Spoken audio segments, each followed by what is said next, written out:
సనాతన ధర్మం. ఏంటి డీకోడింగ్ అంటున్నారు, కోడింగ్, డీకోడింగ్ అనేది సాఫ్ట్‌వేర్ టెక్నాలజీ కదా అనుకోవచ్చు మీరు. కానీ సనాతన ధర్మంలోనే డీకోడింగ్ స్టోరీ ఒకటుంది. ఆ స్టోరీని గట్టా మీరు జాగ్రత్తగా విని దాన్ని డీకోడ్ చేశారనుకోండి, ఆటోమేటిక్‌గా మనం ఏం తెలుసుకోవాలి, అసలు ఈ సృష్టి ప్రారంభం ఎలా జరిగింది, మనం చేయాల్సిన పనేంటి, జీవితంలో ఎలాంటి పనులు చేయాలి, చివరికి చేయాల్సిన పనేంటి, ఇవన్నీ కూడా చిన్న స్టోరీలో పెట్టారు.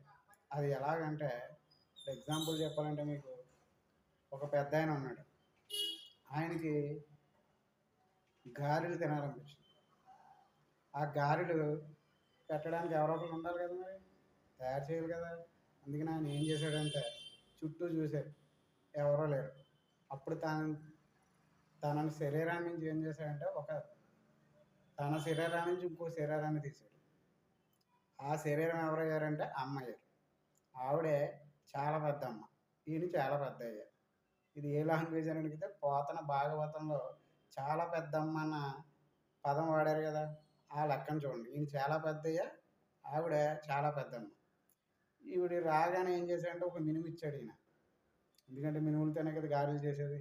ఒక మినుము ఇచ్చినప్పుడు దీన్ని జాగ్రత్తగా నువ్వు పంట పండించి దాన్ని జాగ్రత్తగా కాచి నువ్వు గారెలు చేసి పెట్టాలి నాకు అని చెప్పాడు ఆయన.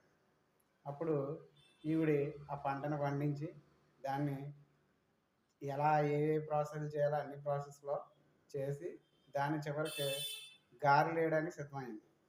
ఒక పెద్ద బాణ తీసుకుంది, దాంట్లో నూనె పోసింది. ఈ నూనెలో ఈవిడ గారెలను ఒత్తి ఆ గారెలను ఏం చేసిందంటే ఆ బాణలో వేసింది. వేస్తే ఏమైందంటే ఎంతవరకు చేస్తుంది ఆవిడ, ఆ నూనెలో బాగా వేపించిన గారెలు తీసి అప్పుడు అయ్యేవారికి ఇస్తుంది. ఆయన ఏం చేస్తాడు, దాంట్లో బాగా ఏగిందని తీసుకొచ్చి తన నోట్లో పెట్టుకుని తింటాడు. దీని అర్థం ఏంటంటే డీకోడింగ్ స్టోరీ అన్నాం కదా. ఇప్పుడు బాగా ఏగిందంటే జీవులు అనమాట. ఏ జీవి అయితే బాగా ఏగిందో అమ్మ ఆయనకి ఇస్తుంది, ఆయన తనలో కలుపుకుంటాడు. దీన్నే సాయుధ్యముక్తి అంటారు దీంట్లో.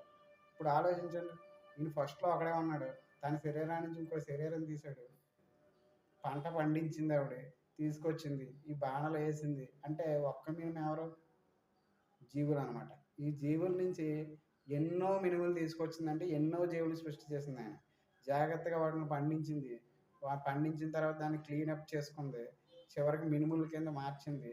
ఆ మినుములను తీసుకొచ్చి రుబ్బింది. రుబ్బిన పిండిని తీసుకొచ్చి తన చేతులతో ఒత్తి ఆ బాణాన్ని నూనెలో వేసి వేపించి ఏదైతే బాగా ఏగిందో చూసి దాన్ని తీసుకొచ్చి అయ్యవారికి ఇచ్చింది. ఇప్పుడు చెప్పండి, ఈవిడ చేసిన పనులన్నింటిలో నెతకండి, సృష్టి, స్థితి, లయ అన్నీ వచ్చేస్తాయి. ప్లస్ బాగా ఏగిన జీవులు అంటే ఈ ప్రపంచంలో బాగా ఏగిందంటే ఏంటి దాని అర్థం, కర్మ ప్రకారం కర్మలో బాగా జరిగింది అంటే కర్మ ప్రకారం ఆవిడ జరిపించింది. కర్మలో బాగా అయిపోయిన తర్వాత ఇది కర్మేం కాదు, ఇంకేదో తెలుసుకోవాలని ఉంది అనుకున్నప్పుడు ఏం చేసింది, అమ్మవారు తీసుకెళ్ళి అయ్యవారికి ఇచ్చింది. అయ్యవారు ఏం చేశారు, అమ్మవారు ఇచ్చింది కాబట్టి ఇంక రెండో డెసిషన్ లేదు ఆయనకి, డైరెక్ట్గా తనలో కలుపుకున్నాడు. ఇది నేను సింపుల్గా చెప్పాను. ఈ స్టోరీని గట్ట మీరు డీకోడ్ చేస్తే సనాతన ధర్మంలో ఉన్న మొత్తం స్థితులన్నీ వచ్చేస్తాయి. అందుకని ఒకసారి క్రాస్ చెక్ చేయండి, దీన్ని డీకోడ్ చేసి మీరే అర్థం చేసుకోండి.